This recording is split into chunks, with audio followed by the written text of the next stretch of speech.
Should Caucasian educators instruct black children in secondary education? There are numerous articles evaluating the relationships of Caucasian teachers and black children in the classroom. And most published articles for peer review reveal a formidable relationship between the two entities. A few studies state that black children, when instructed by Caucasian teachers, learning is not as productive as when they are instructed by black teachers. Now, I'm going to address that particular statement a little later. But why should so much attention be devoted to the relationship of Caucasian educators and black children? Well, by the year 2025, it is estimated that Caucasians will encompass about 94% of all teachers in public schools. And in urban schools, well, it's going to be 99 to 100% of black children throughout the grade levels. But what if you as a Caucasian is assigned to an urban school? Well, chances are the interior of your classroom will be deplorable. Students will be without functioning electronic equipment such as computers, will not have the proper textbooks. Most of the toilets will be inoperable. Students' desks will be falling apart. And little supplies will be there for teachers. And the school, more than likely, will be located in a less than ideal surrounding. Now, this will be a concern for you. However, as a Caucasian teacher, your major concern is this. If you have cemented in your mind numerous racial myths and stereotypes about black people in general, such will be a colossal concern of yours. You see, to be successful, you must leave these negative concepts at your front door. If you bring these misconceptions into your classroom, you will fail as an educator, and more importantly, your students will be without the proper learning, and your tenure in the classroom will be very unpleasant, and you will fail. As you can see, I have a few myths listed on display, which as a Caucasian, you may or may not have given credence to. Let's examine a few of them.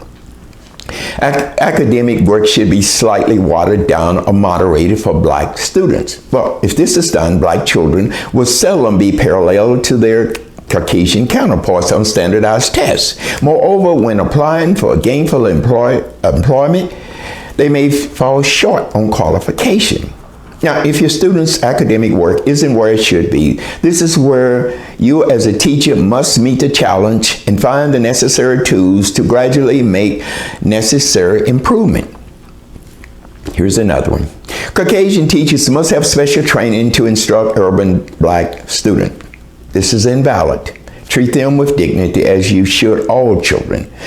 And if your students are adolescents, you must exhibit a large dosage of patience and understanding. Adolescents are going through their salad days of youth and won't always behave appropriate.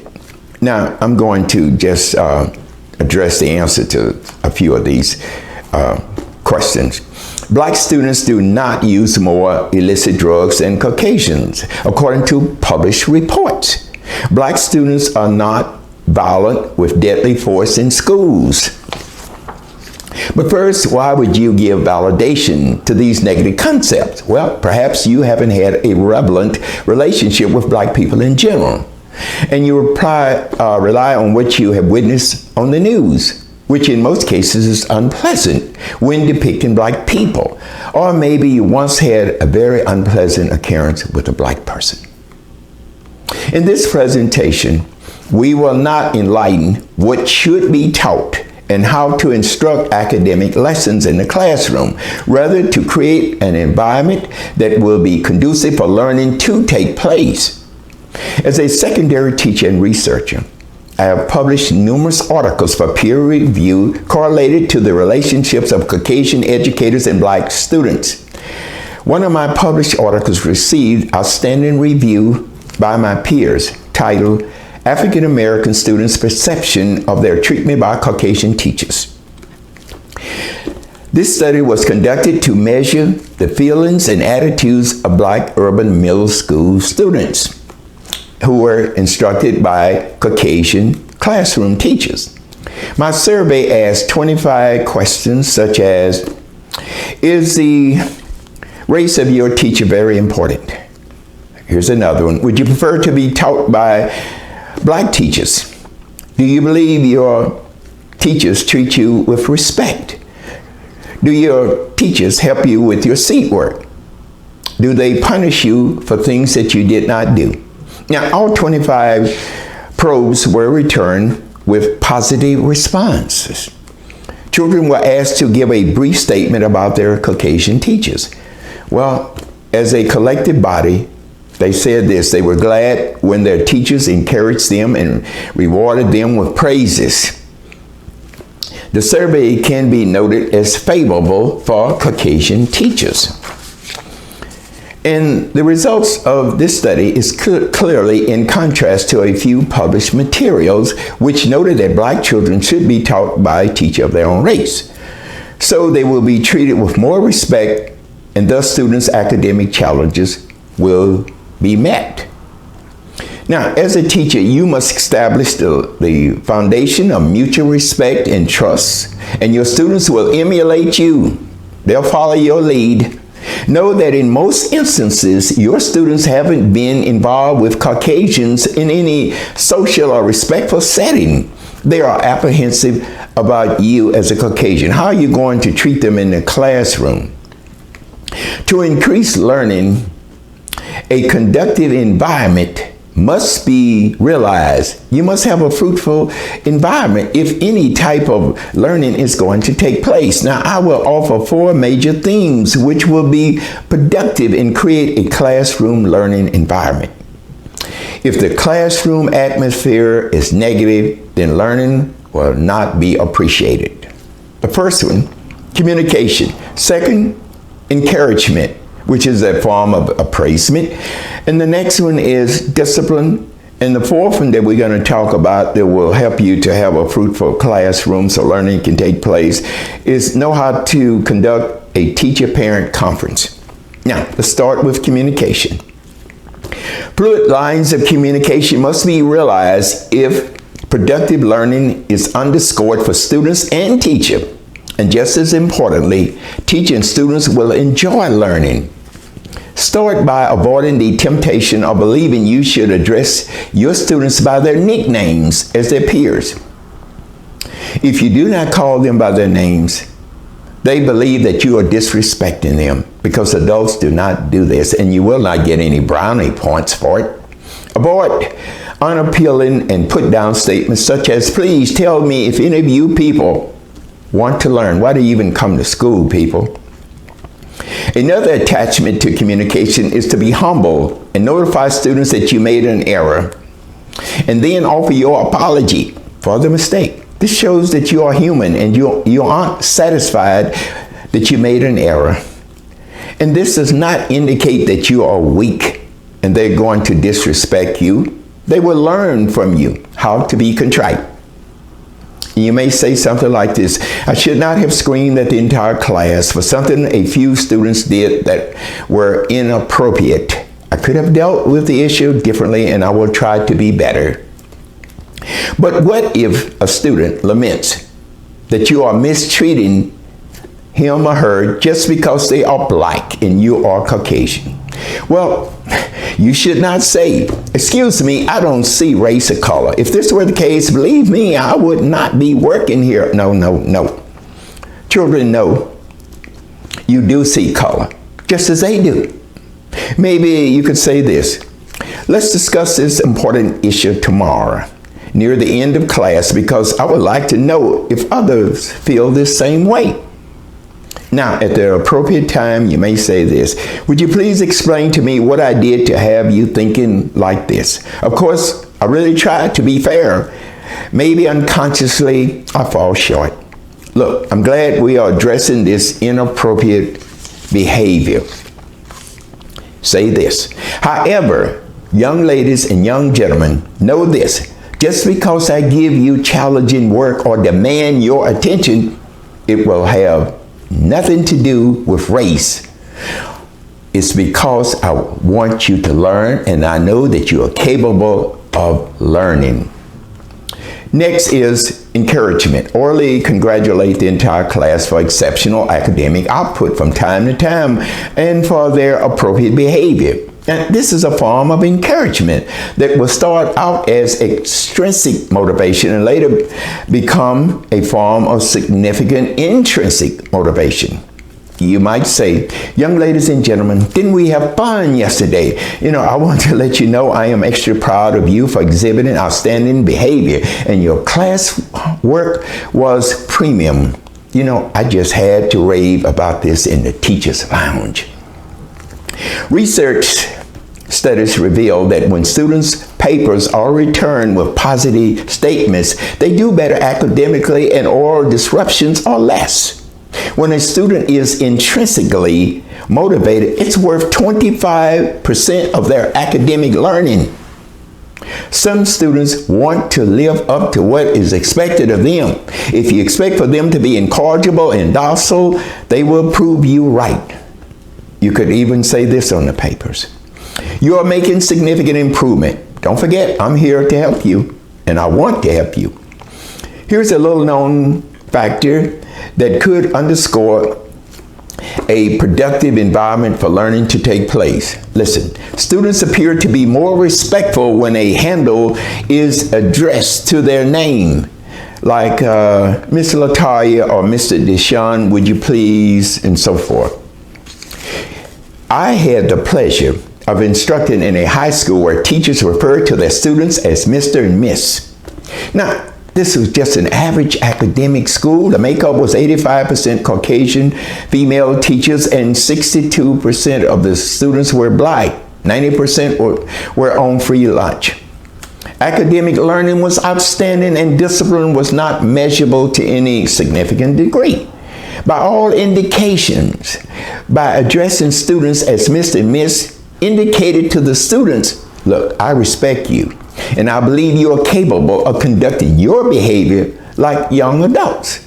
I believe in you. Thus, teachers gave their students something to live up to, and they were able to increase learning because students believed they could and should put forth efforts to learn, and their learning was in their hands. Integrate with your students. Instead of remaining at your desk, move around, pull up a chair and help some students who are struggling with their work or might be talking. This shows that you're interested and not that you just want to get through the day by giving them some busy work. Research says this, just by demonstrating that a teacher is concerned is worth 5 points to children learning. Flood your classes with thank you. Thank you, Miss Taisha. Thank you, Mr. LeBron, Mr. John. I would appreciate, that's so important, I would appreciate if, how often do you think your students hear, thank you, I would appreciate? No, they don't. In most cases, they don't hear it at home, they don't hear it in the community. Seldom do people say, thank you, would you please do this, Mr. Miss? Most of your students witness more reprimands and put-downs than praise. So, if you give it to them, they will be most appreciative. Now, I was gathering information for one of my publications, which was to be associated with the relationship between Caucasian teachers and the interactions with their black students, titled Teacher-Student Interaction and Race in Integrated Classrooms. The studies reveal this much. I visit numerous urban middle schools to get to the heart of this particular survey. The classes were overcrowded. The schools had reputations of being academically challenged. I observed the classroom, it was 6 classroom, where teachers were female Caucasians. Students were attentive and learning was taking place. Teachers politely addressed students' questions and consistently stated words of encouragement to engage students more with, say, process questions. You know, those are the thinking questions. What do you think is going to happen? Really? Well, then justify why you think that way, rather than give them just product questions, which is like multiple choice. Teachers walked around the classroom, intervened and pointed to questions when students were unable to locate the answers. Student answers to questions were followed with some type of praise. No shout-outs. Classroom disruptions were controlled. Students appeared to appreciate the fact that someone of authority cared other than, say, their family. Now, let's move to discipline, which is a necessary component, and it's a nexus to communication and productive learning. A teacher must know how to mitigate discipline challenges. And so often, teachers overemphasize what should not be a discipline problem. Published information reveal Caucasian teachers send more black students to the office than Caucasian students for the same infractions. Referring a student to the discipline office for a minor infraction such as writing notes, sleeping in class, reading a magazine, and so forth will make the situation worse. Won't solve anything. Screaming or threatening will get you nowhere, but will lead to a verbal confrontation which you won't prevail. And it will seem as if you can't control the class because you're out of control yourself. A teacher may try a one-on-one discussion outside of the classroom before class or after class, or politely ask the student to go next door to a coworker's classroom until you and the student can discuss the unwanted issues, but don't scream. And ask the student if they would like to talk to their counselor. In most cases, they will. You may seek a colleague's advice. Students may not be disruptive in that particular class. I once asked a very disruptive student if they would like to go to the school counselor. We could go together to iron out our conflict. They did, and we ironed it out. However, if majority of your students are disruptive, then you must take self-inventory of your behavior. Know that children do not come to school with the intention of making a teacher's day unpleasant. Generally, there are problems at home or outside environment, negative issues, like law officials could stop them on the way to school, frisk them and so forth. So they're going to develop a negative attitude. Know that many disruptions occur due to classroom issues. The work could be too challenging or too easy, and of course they're going to start talking to pass time away. Do not call on students to respond as a way to embarrass them because they were talking or sleeping. If a particular student is with discipline issues, after you have exercised various procedures and you would like to vanquish this negative behavior, then it's time to involve the parent and ask for their valuable help. Parent-teacher conference is what we're talking about, should be employed. Now, this can be very problematic for a teacher as well as for a parent or caretaker. However, this communication can be fruitful if there is mutual respect. In most cases, a caretaker will be a mother or a grandmother, so begin by creating a pleasant atmosphere. No frowns, eye-to-eye contact. You shouldn't have a predetermined opinion about the parent. I bet she's on drugs. I bet she has a bad attitude like a bad child. Be mindful that a parent or caretaker feels embarrassed to have to come for a conference. And if you are Caucasian, well, that makes it worse. You may start by saying Miss X, and you want to use the given name because the surname may be different than the child. I appreciate the fact that you are able to take some of your valuable time for this conference. Please let me get you something to drink. And just state the main idea. I asked for this conference so you and I will be able to improve the well-being of your child. Avoid saying your child is running my class, other students can't learn. I don't want to kick your kid out of school.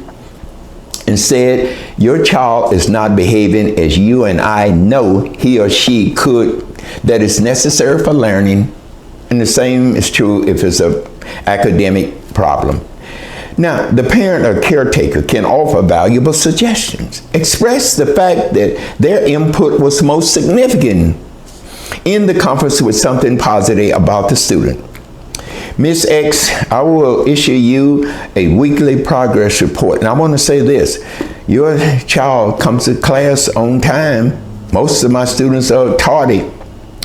And you could say this, would you like for me to issue a progress report every week? My planning period is at such and such a time.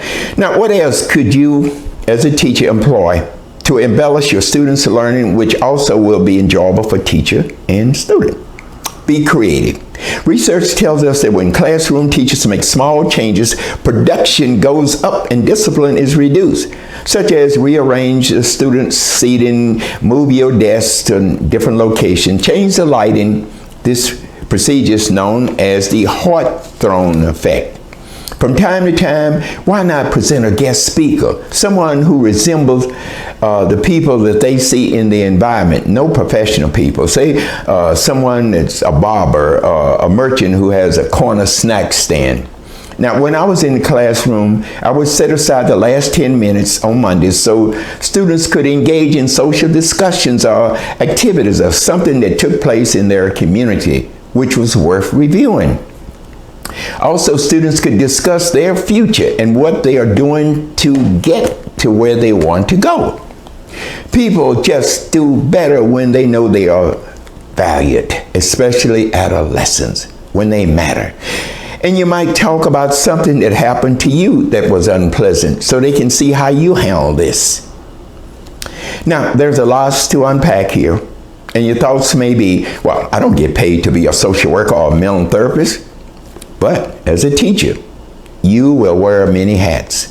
And you must be cognizant that as a teacher, you hold the future of your children, education, and so forth in your hands. In other words, they may or may not drop out of school because of you, because of your concerns for them. Other people may not care. And if you mistreat them, they'll say, well, I'm just dropping out of school. No one cares about me. As a Caucasian educator, you can be effective in the classroom instructing black students, but you must be respectful to be respected. Half of your success is believing your students, and this begins if you believe you can instruct them and that they are capable of being taught and that they can learn. You must be a catalyst. Now, everything I have presented is associated with all teachers, really.